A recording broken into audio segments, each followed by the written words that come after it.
ಪ್ರಕಟಣೆ 22ನೇ ಅಧ್ಯಾಯ. ಆಮೇಲೆ ಅವನು ಸ್ಫಟಿಕದಂತೆ ಪ್ರಕಾಶಮಾನವಾಗಿದ್ದ ಜೀವಜಲದ ನದಿಯನ್ನು ನನಗೆ ತೋರಿಸಿದನು.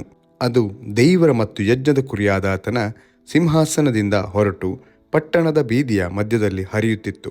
ಆ ನದಿಯ ಉಭಯ ಪಾರ್ಶ್ವಗಳಲ್ಲಿ ಜೀವವೃಕ್ಷವಿತ್ತು.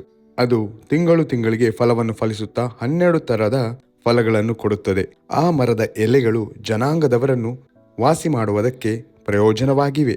ಇನ್ನು ಶಾಪಗ್ರಸ್ತವಾದದ್ದು ಒಂದೂ ಇರುವುದಿಲ್ಲ. ಆ ಪಟ್ಟಣದಲ್ಲಿ ದೇವರ ಮತ್ತು ಯಜ್ಞದ ಕುರಿಯಾದ ಆತನ ಸಿಂಹಾಸನವಿರುವುದು.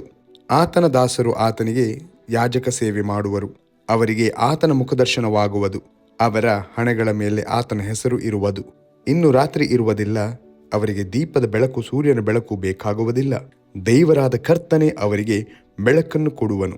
ಅವರು ಯುಗಯುಗಾಂತರಗಳಲ್ಲಿಯೂ ಆಳುವರು. ಅಂತ್ಯೋಕ್ತಿಗಳು. ಆಮೇಲೆ ಅವನು ನನಗೆ, ಈ ಮಾತುಗಳು ನಂಬತಕ್ಕವುಗಳು, ಸತ್ಯವಾದವುಗಳು ಆಗಿವೆ. ಪ್ರವಾದಿಗಳ ಆತ್ಮಗಳನ್ನು ಪ್ರೇರೇಪಿಸುವ ದೇವರಾದ ಕರ್ತನು ಬೇಗನೆ ಸಂಭವಿಸಬೇಕಾಗಿರುವ ಸಂಗತಿಗಳನ್ನು ತನ್ನ ದಾಸರಿಗೆ ತಿಳಿಯಪಡಿಸುವುದಕ್ಕಾಗಿ ತನ್ನ ದೂತನನ್ನು ಕಳುಹಿಸಿಕೊಟ್ಟನು. ಇಗೋ, ಬೇಗನೆ ಬರುತ್ತೇನೆ. ಈ ಪುಸ್ತಕದಲ್ಲಿ ಬರೆದಿರುವ ಪ್ರವಾದನೆಯ ಮಾತುಗಳನ್ನು ಕೈಗೊಂಡು ನಡೆಯುವವನು ಧನ್ಯನು ಎಂದು ಹೇಳಿದನು. ಈ ಸಂಗತಿಗಳನ್ನು ಕೇಳಿಕೊಂಡವನು ಯೋಹಾನನೆಂಬ ನಾನೇ. ನಾನು ಕೇಳಿಕೊಂಡಾಗ ಈ ಸಂಗತಿಗಳನ್ನು ನನಗೆ ತೋರಿಸಿದ ದೇವದೂತನಿಗೆ ನಮಸ್ಕಾರ ಮಾಡಬೇಕೆಂದು ಅವನ ಪಾದಕ್ಕೆ ಬಿದ್ದೆನು.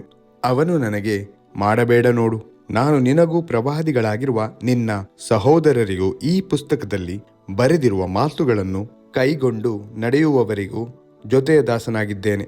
ದೇವರಿಗೆ ನಮಸ್ಕಾರ ಮಾಡು ಎಂದು ಹೇಳಿದನು. ಇದಲ್ಲದೆ ಅವನು ನನಗೆ, ಈ ಪುಸ್ತಕದಲ್ಲಿರುವ ಪ್ರವಾದನ ವಾಕ್ಯಗಳನ್ನು ಗುಪ್ತವಾಗಿಡಬೇಡ. ಇವು ನೆರವೇರುವ ಸಮಯವು ಸಮೀಪವಾಗಿದೆ.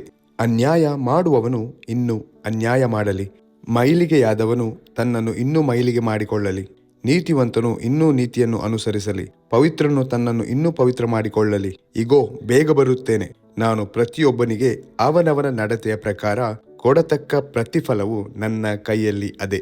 ನಾನೇ ಆದಿಯೂ ಅಂತ್ಯವೂ, ಮೊದಲನೆಯವನು ಕಡೆಯವನು, ಪ್ರಾರಂಭವೂ ಸಮಾಪ್ತಿಯೂ ಆಗಿದ್ದೇನೆ. ತಮ್ಮ ನಿಲುವಂಗಿಗಳನ್ನು ತೊಳಕೊಂಡವರು ಧನ್ಯರು. ಅವರಿಗೆ ಜೀವವೃಕ್ಷದ ಹಕ್ಕು ಇರುವುದು. ಅವರು ಬಾಗಿಲುಗಳಿಂದ ಆ ಪಟ್ಟಣದೊಳಗೆ ಸೇರುವರು. ನಾಯಿಗಳಂತಿರುವವರು, ಮಾಟಗಾರರು, ಜಾರರು, ಕೊಲೆಗಾರರು, ವಿಗ್ರಹಾರಾಧಕರು, ಸುಳ್ಳಾದದ್ದನ್ನು ಪ್ರೀತಿಸಿ ನಡೆಸುವವರೆಲ್ಲರೂ ಹೊರಗಿರುವರು ಎಂದು ಹೇಳಿದನು. ಯೇಸುವೆಂಬ ನಾನು ನನ್ನ ಸಭೆಗಳ ಪ್ರಯೋಜನಾರ್ಥವಾಗಿ ಈ ಸಂಗತಿಗಳ ವಿಷಯದಲ್ಲಿ ನಿಮಗೆ ಸಾಕ್ಷಿ ಹೇಳುವುದಕ್ಕೋಸ್ಕರ ನನ್ನ ದೂತನನ್ನು ಕಳುಹಿಸಿಕೊಟ್ಟೆನು. ನಾನು ದಾವೀದ ವಂಶವೆಂಬ ಬುಡದಿಂದ ಹುಟ್ಟಿದ ಚಿಗುರು, ಅವನ ಸಂತತಿಯು, ಉದಯ ಸೂಚಕವಾದ ಪ್ರಕಾಶವುಳ್ಳ ನಕ್ಷತ್ರವೂ ಆಗಿದ್ದೇನೆ. ಆತ್ಮನು ಮದಲಗಿತ್ತಿಯು ಬಾ ಅನ್ನುತ್ತಾರೆ. ಕೇಳುವವನು ಬಾ ಅನ್ನಲಿ. ಬಾಯಾರಿದವನು ಬರಲಿ.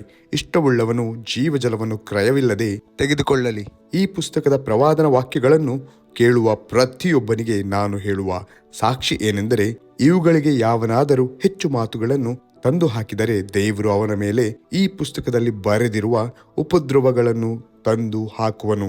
ಯಾವನಾದರೂ ಈ ಪ್ರವಾದನಾ ಪುಸ್ತಕದಲ್ಲಿರುವ ಮಾತುಗಳಲ್ಲಿ ಒಂದನ್ನಾದರೂ ತೆಗೆದುಬಿಟ್ಟರೆ ಈ ಪುಸ್ತಕದಲ್ಲಿ ಬರೆದಿರುವ ಪರಿಶುದ್ಧ ಪಟ್ಟಣದಲ್ಲಿಯೂ ಜೀವವೃಕ್ಷದಲ್ಲಿಯೂ ಅವನಿಗಿರುವ ಪಾಲನ್ನು ದೇವರು ತೆಗೆದು ಬಿಡುವನು.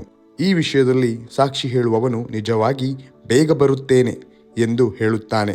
ಹಾಗೆಯೇ ಆಗಲಿ. ಕರ್ತನಾದ ಯೇಸುವೆ ಬಾ. ಕರ್ತನಾದ ಯೇಸುವಿನ ಕೃಪೆಯು ಎಲ್ಲರೊಂದಿಗೆ ಇರಲಿ. ಆಮೇನ್ ಎಂಬುದೇ.